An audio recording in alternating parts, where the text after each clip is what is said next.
मित्रांनो, मी रोशन पाटील म्हणजेच तुमचा दहीहंडीवाला. मित्रांनो, कसं आहे, थोडंसं दही, थोडीशी साखर आणि मग खूप मोठा उत्साह.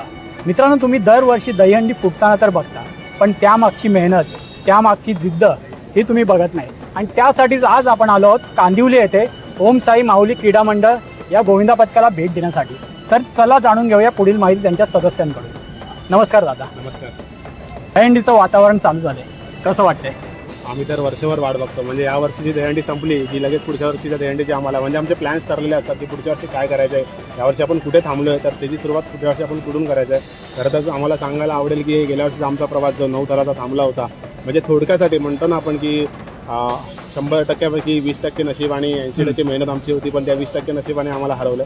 पण तोच प्रयत्न आम्ही यावर्षी कंटिन्यू ठेवू. आणि म्हणजे त्याचीच आम्हाला एक होती की कधी प्रॅक्टिस चालू होते आणि कधी आमचा तो थांबलेला प्रवास आम्ही पूर्ण करतोय. आणि नक्कीच यावर्षी तो प्रवास आम्ही पूर्ण करू. थोडं आमच्या श्रोत्यांना तुमच्याबद्दल आणि तुमच्या पथकाबद्दल थोडक्यात सांगा. नमस्कार, माझं नाव राहुल लाड, मंडळाचा खजिनदार म्हणून आपल्या समोर उपस्थित आहे. आपल्या मंडळाचा प्रवास जो सुरू झाला ते 2014पासून 2014पासून जो सुरुवात झाला तो अजूनपर्यंत आपण व्यवस्थित पार पडत आहोत. जेणेकरून आपल्या मंडळामध्ये पण जी मुलं आहेत ती फक्त एका एरियातली नाही आहेत, तर ती संपूर्ण कांदिवलीतली आहेत. फक्त कांदिवली पण नाही मी बोलू शकत, तर malaड, गोरेगाव झालं, दैसव झालं, नालासोपारा झालं, असं विविध ठिकाणावरून येतात. आणि त्या सगळ्या पोरांचा जो सपोर्ट आपल्याला मिळतो त्याच्यामुळे हा आता मंडळ थोडा मोठा होत चालला आहे.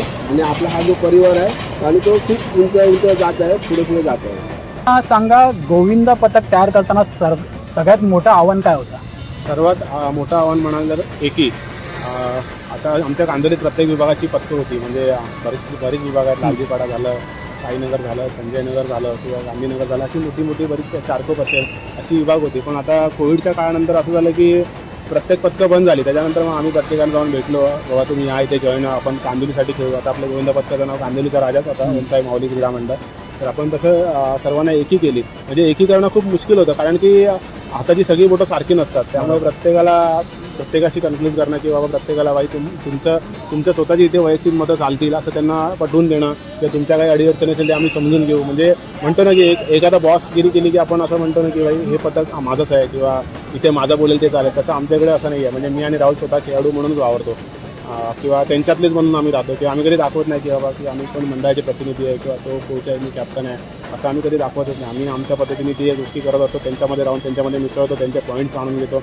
आणि त्याच्यानंतर मग आमचा कोच आहे विवेक कारवे, तो त्याच्यावर मग वर्क करतो. आणि त्याच्यानंतर जो इनपुट होतो तो आम्ही आता म्हणजे गेल्या वर्षी तर आम्हाला तो चांगलाच इनपुट आला आहे आणि यावर्षी आम्ही अजून त्या प्रकारे तो इनपुट अजून व्यवस्थित करण्याचा प्रयत्न करतो. नक्कीच तुमच्या प्रयत्नांना नक्कीच यश लाभेल. मला सांग दादा, लोक अनेकदा बोलतात की हंडी फोडताना सगळ्यात वरचा असतो तो महत्त्वाचा असतो, तर तुझ्या मते दहीहंडीच्या थारामधला सगळ्यात महत्त्वाचा व्यक्ती कोण असतो?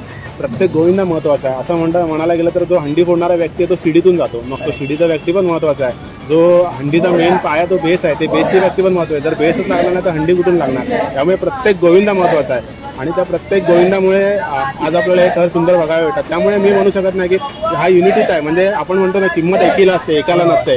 हा गेम युनिटीच आहे. त्यामुळे प्रत्येकाला मेहनत आहे. म्हणजे खाली जो हात वर करून उभा आहे ना, त्याच्या बरोबर सारा गोविंदा उभा आहे, कारण की मी खाली आहे म्हणून तू सुखरूप वरती आहेस. त्यामुळे प्रत्येकाचा खेळ आहे. आम्ही असं म्हणू शकत नाही की एकाला किंमत नाही, एकीला किंमत आहे आपण.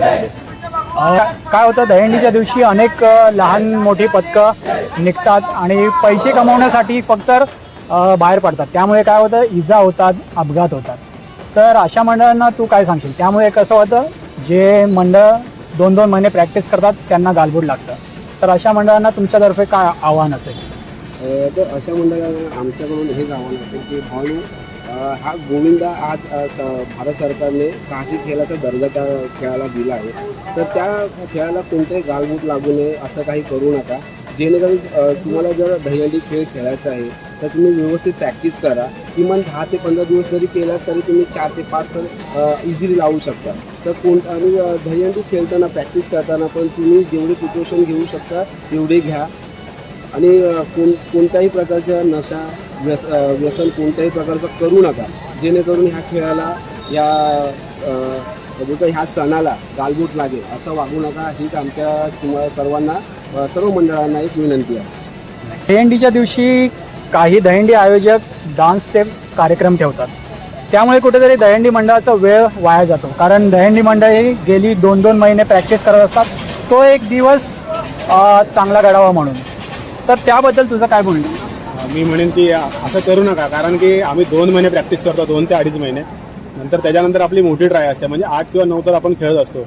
तर त्याच्यामध्ये असं होतं की 2 तास वेटिंग केल्यानंतर आमचा स्टॅमिना पूर्ण निघून जातो.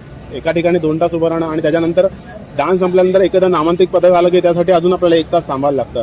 मग आपल्याला दिवसाला 2 ते 3 ट्रायल्स फक्त भेटतात खेळण्यासाठी. जर कमीत कमी जर गोविंदा 2 महिने 2.5 महिने प्रॅक्टिस करतोय, तर त्याला दिवसाला म्हणजे कमीत कमी 10 ट्राय तरी खेळायला मिळाला पाहिजे. त्याला त्याचा खेळ दाखवला आला पाहिजे. प्रत्येक खेळाडू नाराज आहे या गोष्टीपासून, म्हणजे आमचा तर प्रत्येक खेळाडू नाराज आहे. त्यामुळे आयोजकांना विनंती आहे की आमचा खेळ दाखवा तुम्ही लोकांना. त्या दिवशी तुम्ही ते डान्स आणि त्या लावणी बघून दाखवू नका. ते वर्षभर तुम्ही तुमचे सांस्कृतिक कार्यक्रम घ्या, तिकडे तुम्ही ते दाखवू शकता. पण हा खेळ बघायला पूर्ण म्हणजे आपण म्हणतो ना, गोविंदा वेड्यांचा खेळ आहे, पण त्या वेड्यांना बघायला एक जत्रा जमलेली असते, तो दिवस आमचा असतो.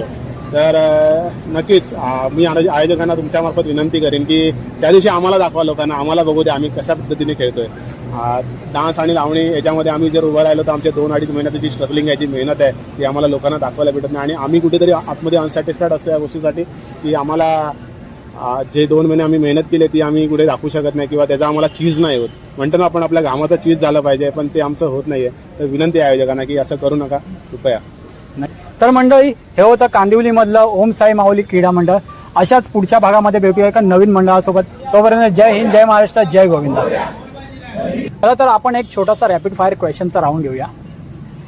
दा मला सांग, क्रिकेट की दहीहंडी? दहीहंडी. गर्लफ्रेंड की दहीहंडी? दहीहंडी.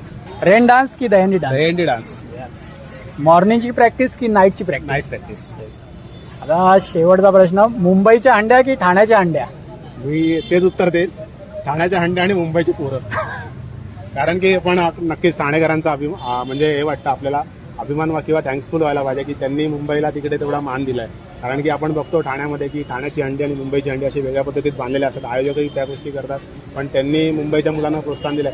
मी तर खरं म्हणजे आपल्याकडच्या जे पॉलिटिक्स आहेत किंवा राजकारणी त्यांना विनंती करेन की त्यांनी आपल्याकडे अशा हंड्या बांधाव्यात आणि अशा मोठ्या मोठ्या स्वरूपात गोविंदांना प्रोत्साहनात्मक अशी रक्कम द्यावी, जेणेकरून काही डिवायडेशन होईल. कारण की तिकडे गेल्यावर आपल्याला कसं असतं की नेमके 5 ते 6 आयोजक असतात आणि जवळजवळ 2,500 ते 3,000 4,000 पथकं असतात. तर त्याच्यामध्ये ते असं होतं की आपल्याला वेटिंग ही करावीच लागते आणि त्याच्यामध्ये वेटिंग झालं की तो मठाचा तो आपल्याला प्रश्न विचारला त्याचं ते उत्तर आहे. त्यामुळे मी आपल्या मुंबईतल्या आयोजकांना विनंती करेन की त्यांनी पण ठाणेकरांप्रमाणे मोठं मन करावं आणि आपल्या मुंबईतल्या खेळाडूंसाठी एक प्लॅटफॉर्म उपलब्ध करून द्यायचा. मित्रांनो, यावर्षीपासून आपण एक नवीन उपक्रम आयोजित केला आहे. ही मंडळ आपला सण, आपली परंपरा टिकवण्यासाठी प्रयत्न करतात. त्यासाठी आज आपण त्यांचा सन्मान करत आहे. तर यावर्षीपासून आपण सन्मान गोविंदाचा म्हणून हा नवीन उपक्रम आणला आहे.